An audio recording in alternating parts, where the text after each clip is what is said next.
Well, will our lives improve because of the action taken by our representatives? You know, we vote for these folks in the state legislature, so it depends on who you voted for and what kind of action they take. It's our responsibility, so we can't blame them. We have to blame ourselves on who we choose. So was it a great session, a good session, or did we limp along in the session?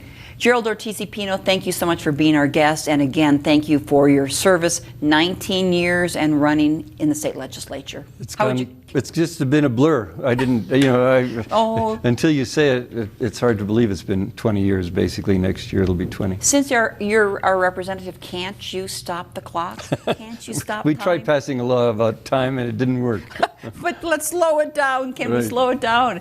Rushing, I mean, we're already, as we tape this program, a quarter into the year of 2023. Yes, it's hard to believe, isn't it, that we've already finished the first quarter. Of course, we're facing inflation here in the state, in our country. We're facing horrendous crime. We're facing people shooting each other at parties across the country, just shooting neighbors who, it's a tough time. It's really a tough time. But we have a lot of money for our state budget, and $3.6 billion. We're going to do another show with you discussing that budget. But when you look at money, times are good for New Mexico. We have a bonanza. It comes with its own problems, but we have an oil and gas industry that's just producing so much oil, and our share of the taxes and the royalties on that has fed our budget growth over the last 4 years, really. Just 4 years ago, we had a budget that we had to fake making it balanced because it really wasn't balanced, but we were, manipulating the books to make it look balanced. Now, do you want to say that really? You were manipulating the books? No, absolutely. And we all recognize constitutionally we gotta have a balanced budget, but well, okay, we took some chances and it worked out okay because the revenue did come in, but we weren't guaranteed that revenue. That's the way we always figure the budget is based on projected revenue. Okay. And so the projections weren't that great, and so when I said we faked it, we said, well, we crossed our fingers and said, yeah, we will have that. That was 4 years ago, and even at that, it was like half a percent reserves. This year, on a much bigger budget, we will have 33% reserves. We'll have well over $3 billion in reserves, and all of that is attributed to oil and gas.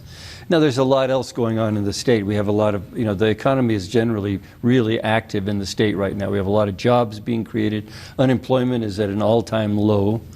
We're doing very well economically, other than oil and gas, but it's the oil and gas revenue that's really fueled the growth in the state budget.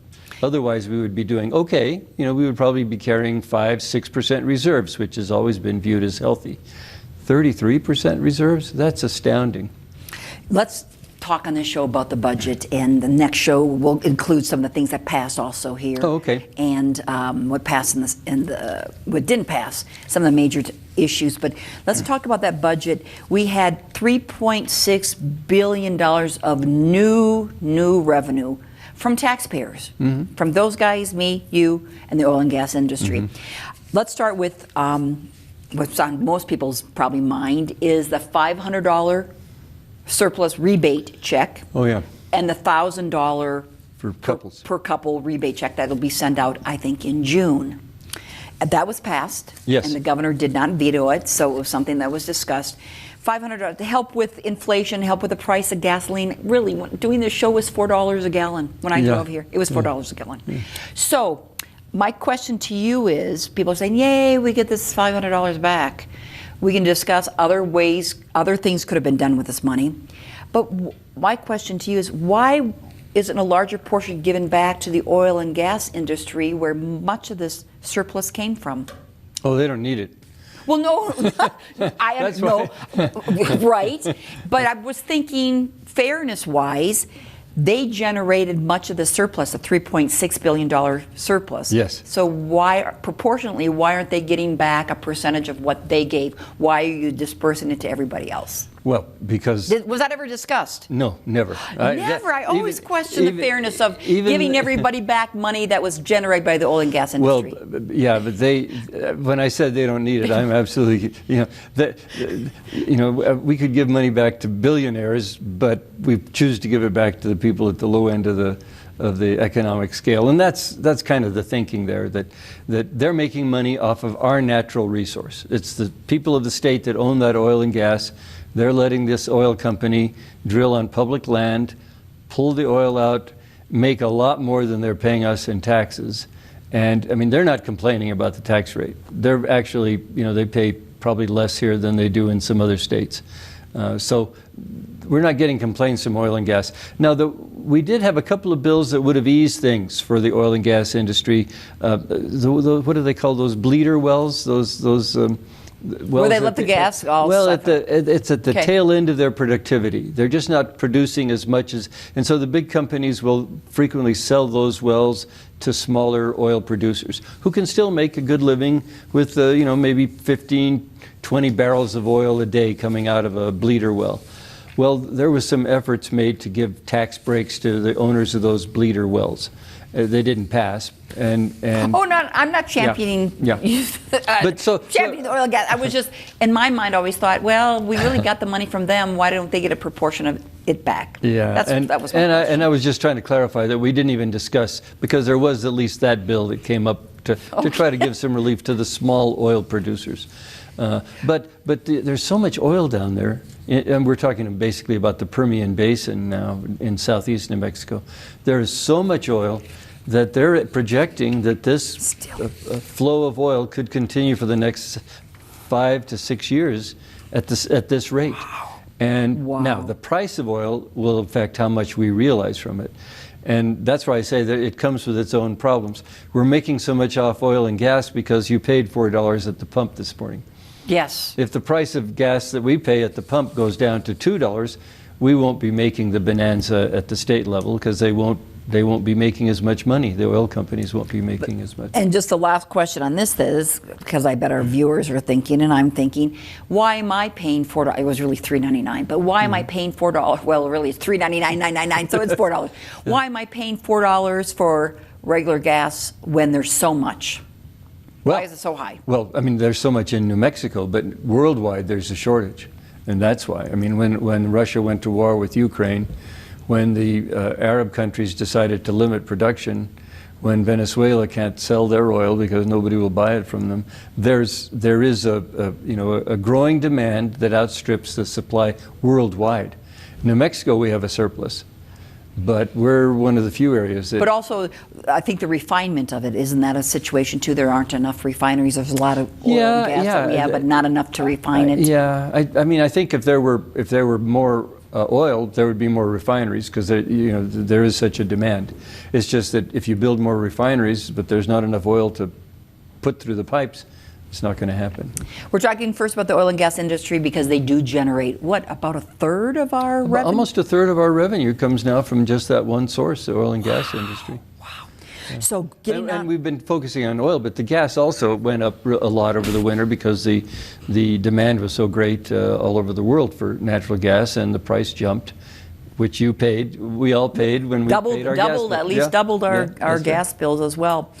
Our budget, I think, again, we talked about our not surplus, but additional money that we got generated this year was $3.6 billion. The whole overall budget is over $9 billion, right? Yes. To run state government. Almost 9.7, almost $10 billion.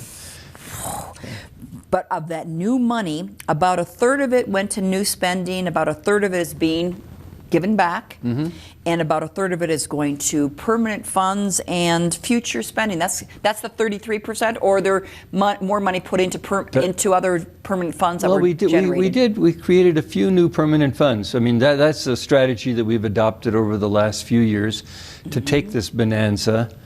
We have 33% that's in a ready reserve in case the price of gas suddenly drops and we have nothing coming in. We still have that reserve to help. But a lot of it is being put into what we're calling permanent funds. Like we have the Children's Permanent Fund, the Early Childhood Permanent Fund, that now is almost $3 billion by itself. and that's generating revenue that will become available for the early childhood department in the next year's budget, and every year from there on. And that's relatively new, because we used to have mainly the severance permanent fund, the these severance are all tax. new, right? We've created about 3 or 4 new. We have now the severance tax, the permanent fund, that used to be very small, will now be several $billion. That is also the Larry Latiniaga Fund. That's the one we referred to as the Latiniaga Fund, because he was the one who sponsored the legislation that generated that. And we have now the, what I forget what they call it, the Conservation Fund for 5 different departments of state government that deal with natural environment. So it's like parks and recreation, game and fish, tourism, fire prevention, watershed restoration. They could all use that revenue from that fund that we've created to fund future projects too. So that's becoming a strategy that I think you'll see probably every year as long as this bonanza continues, instead of just spending it right away, putting it into a fund that is kind of a buffer against future shortages. And you're thinking maybe 5 or 6 or 7 more years of these budgets? That's what the You're not economists, thinking, but the that's what analysts the are saying economists tell us, that we can project that this will continue. Now, it's all affected by the price. We currently have gas this morning, petroleum this morning selling at $80 a barrel, right at $80. And that's I think it's 70 as our break-even point for the budget in terms of what we projected. As long as it's over 70, we're still going to have the money that we projected in the budget for next year. For spending, the tax cuts and everything, and the permanent fund saving. 70 is just what's needed to do everything that was planned. But now it's 80. Okay. If it drops below 70, or if then we start tapping that reserve, then we'll have to use some of that. If it goes above 80, then we're generating additional for next year. And who knows? I mean, that's all subject to so many things that we have no control over. But, the war in Ukraine, the Arabs' mentality, what happens with Venezuela, whether there's oil shale discoveries in Canada, all of that affects the price of gas and gasoline, and ultimately our tax revenues. And of this surplus, of this $3.6 billion, $667 million of it will be going back to taxpayers or residents. That's right. $500 and $1,000 this June. For those filing jointly. Yeah, $1,000 for those filing jointly. And again, the idea is to help them out pay those gas prices. And to try to, cushion the cost of inflation. How successful was it? We gave back, I think last year, $250, three. Yeah, I think it was about the same amount that went back last year. A little more actually, because we had that extra federal money, so we passed that out too. But in terms of state revenue, it's just about the same amount added up. We did it in What have your constituents said about that? No, I haven't heard a word. I haven't said it. I heard anybody say thanks, it really helped, but I haven't heard anybody say what a waste of time that was. I don't know if you remember way back in my early days in the legislature under Richardson administration, we did one rebate that was like $35 or something like that. It was like, why did you take the trouble to do that? But now with, $500 check can really help a lot of families. This could pay for that automobile repair that you've been putting off. This could pay for the... Or pay for the gas. Pay for your... Or pay for eggs. That's right. Pay for eggs or bread. Exactly. That have skyrocketed. Yeah.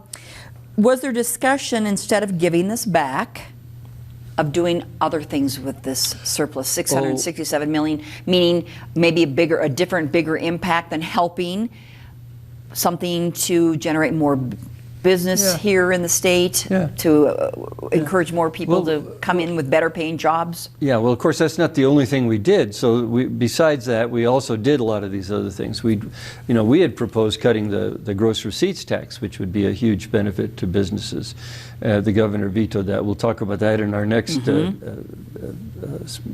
session. But the real issue is, how do you spend this budget surplus in a way that makes the most difference for the most New Mexicans, that would be the most beneficial for the most New Mexicans? So we put a lot into schools, we put a lot into health care, and we put a lot into this tax rebate. $667 million in the tax rebate. Well, I think all 3 of those, you could argue, will help the everyday New Mexican, at least the ones with kids, the ones who have health problems and who have to use the health system, their doctors will be not paying any gross receipts tax at all on their deductibles and copays. We eliminated that. And let's slow down a little bit on that. Yeah. Because it's a mouthful. Mm-hmm. So now when I go to the doctor, I personally pay out of pocket, let's say $25 copay. There's no gross receipts tax on that. So in the past, my bill was just $25, but then the doctors they rounded out to $25, but of that $25, they were paying gross receipts. Yeah, on their revenue as a professional. On the revenue of the copay or of their whole service of? No, just of the copay, because we had already eliminated anything coming through, because the insurance companies, we were trying to avoid that pyramiding effect that you get when you tax the insurance companies and the providers and the patients. So ultimately, I think we're aiming for eliminating the gross receipts tax on professional services. That would be the goal, I would hope, but we didn't get it done this year. There's still too much fear that we had the money this year, we could have done it. We don't get more than $3 billion from that. But the fear is, well, if you eliminate it, then what happens when you don't have that oil revenue coming in? So we're still slowly inching our way toward it. So as an example, if you get let's say an MRI, which costs maybe $1,200, but the copay is $25.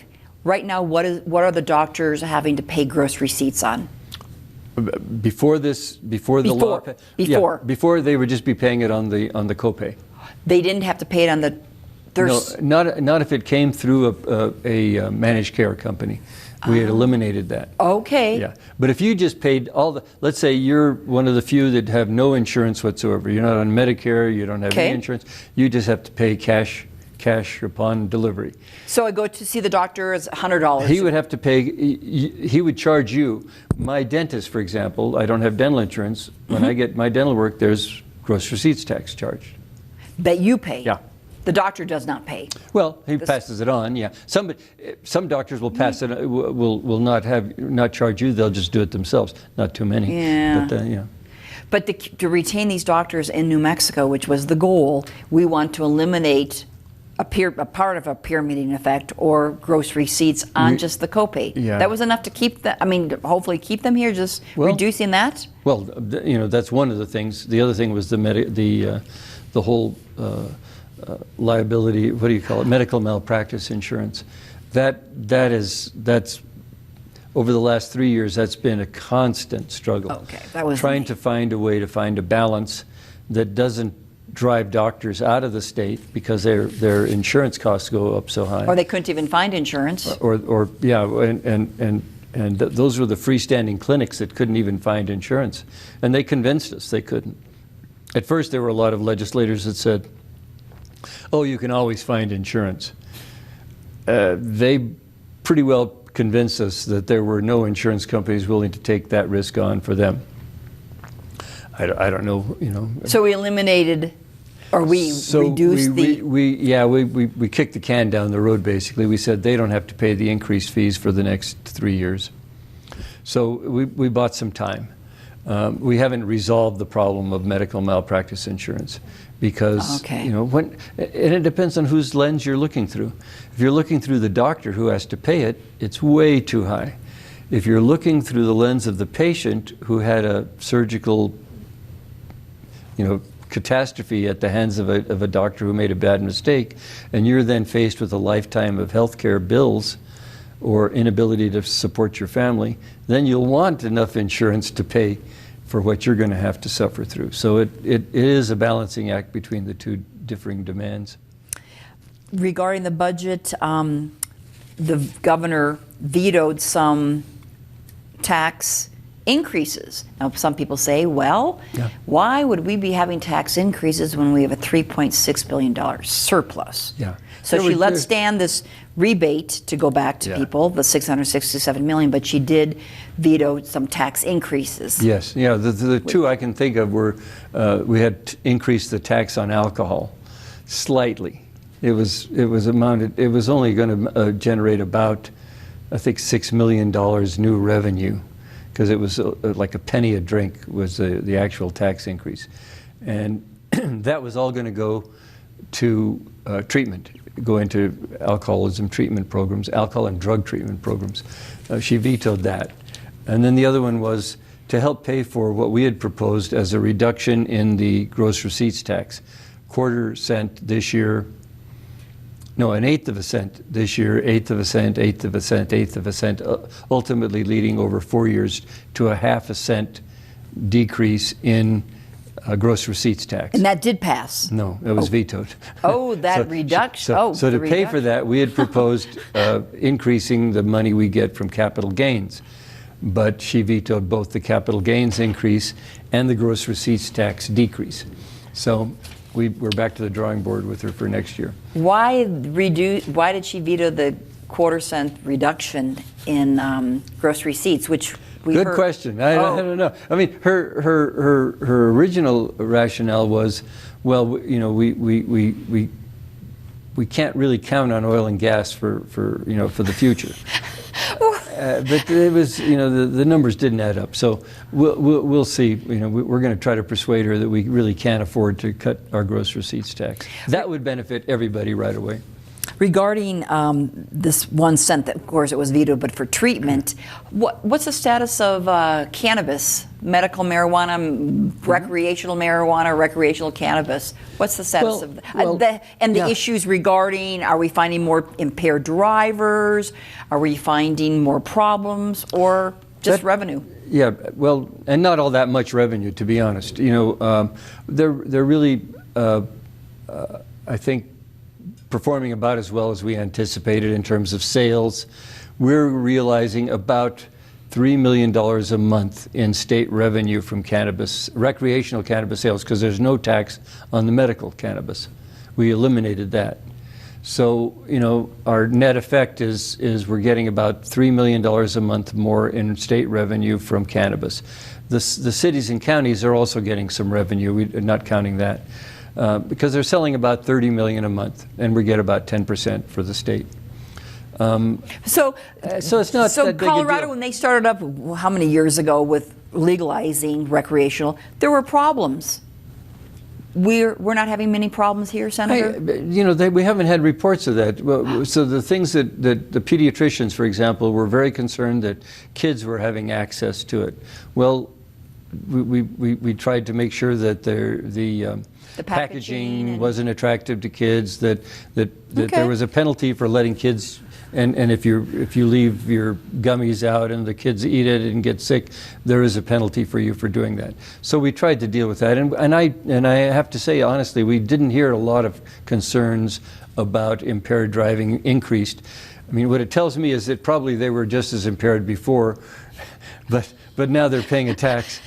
And we're doing it through regulation. They're still, they were consuming before it was legal, but now we're getting the tax for it. Okay, so it's the same. So I'm not at all sure that we've cut into the black market much. That's the one question I have.